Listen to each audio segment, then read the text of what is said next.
Sayang, sudah siap belum? Nita sedikit berteriak di depan pintu kamar Dian, dan kebetulan Vira ada di dalamnya.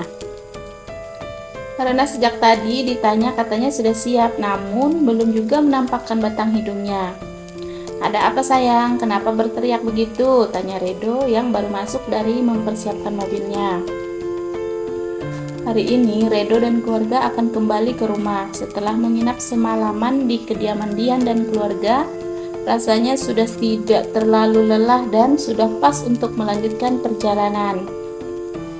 Begitu pula keluarga Redo, semuanya sudah bersiap untuk pulang dan tengah melakukan perpisahan singkat. Nita masih menunggu kemunculan putri sambungnya yang pasti tengah bersiap di dalam kamar milik Dian. Dan sesaat kemudian, krek, pintu terbuka hingga muncullah sosok Vira yang tengah dinantikan oleh Anita. Bunda Nita, maaf tadi Vira lagi di kamar mandi, tiba-tiba mules, jadi gak dengar pas Bunda panggil-panggil Vira. Vira juga taunya dari kakak Dian yang bilang kalau Bunit udah teriak-teriak di depan pintu, ujarnya mencari pembelaan karena yang dikatakan oleh Vira memang benar adanya. Ayah di mana, Bun? Vira tampak celingukan mencari sosok sang ayah. Ada apa? Ayah sama Bunda udah siap dari tadi. Tuh, lihat saja Bunda kamu sampai lumutan nungguin kamu, ujar sang ayah yang sedang membela istri barunya. Ih ayah, sekarang gitu ya? Udah gak sayang lagi sama Vira karena udah punya Bunda Nita ya? Ucap Vira manja karena selama ini kasih sayang yang ayahnya berikan hanya untuknya seorang. Berbeda dengan sekarang, kasih sayang yang ayahnya berikan sudah pasti terbagi dua, karena sudah ada Anita yang notabene adalah istri baru sang ayah. Nita mengerlingkan bola matanya yang mendengar protes dari anak sambungnya itu. Astaga, drama baru pagi-pagi begini. Sabar Nita, sabar, batin Nita karena ia sudah menduga hal semacam ini pasti akan terjadi. Namun karena Anita memang orang yang berpikir lebih dewasa daripada gadis seusianya, sudah barang tentu dia tidak akan tersulut emosi. Anita mempunyai stok kesabaran yang banyak untuk menghadapi sikap anak dan suaminya. Mana ada begitu, ucap Redo tegas. Iya, gak begitu kok sayang. Justru sekarang kamu mendapatkan kasih sayang yang banyak selain dari ayahmu seperti biasa. Malah sekarang dapat bonus dari Bunda Nita, jawab sang oma, Vira yang tidak lain adalah mertua dari Anita. Karena tanpa disengaja ikut nimbrung di acara drama pagi keluarga baru. Kebetulan sang oma melintas dan mendengar ucapan Vira kepada Redo tadi sedang memojokkan Redo sang anak dudanya, yang kini sudah berstatus suami dari Anita. Tuh dengerin, tutur Redo seraya merangkul istri dan anaknya agar terlihat tidak pilih kasih. Redo mengecup puncak kepala anak dan istrinya secara adil hingga Vira pun tenang dengan perasaannya. Sementara Anita hanya diam dan memandang Vira penuh kasih sayang.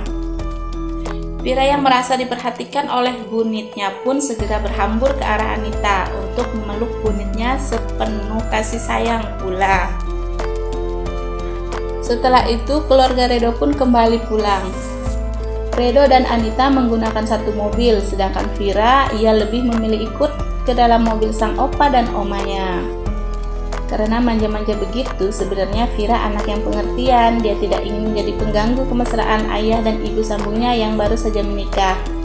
Dengan kata lain, Vira tidak mau hanya menjadi obat nyamuk di antara ayah dan ibundanya. Ayah, Bunda, hati-hati di jalan ya, ucap Vira yang mulai menjauh karena mobil yang dikendarai oleh opanya sudah meluncur di jalanan. Sementara mobil Redo belum dinyalakan, ia masih menunggu aba-aba dari ibu negaranya yang tak lain adalah sang istri yaitu Anita. Mas, kenapa bengong? Tanya Anita. Iya, udah perpisahannya sama Dian, tanya Redo yang balik bertanya kepada sang istri.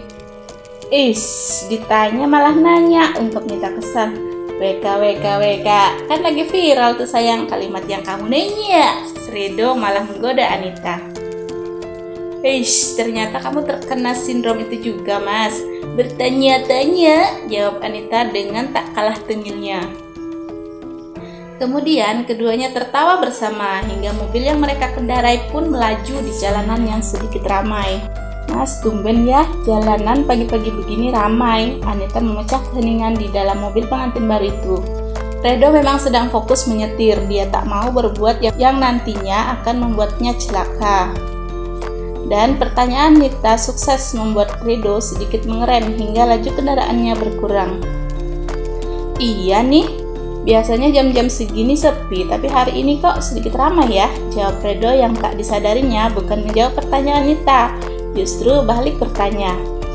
Tuh kan Mas, balik lagi sindromnya. Anita kembali teringat kisah yang saat ini sedang viral di berbagai media. Ketika Redo kembali fokus dengan jalanan, tiba-tiba ada kerumunan di depan, sekitar 10 meter dari mobilnya.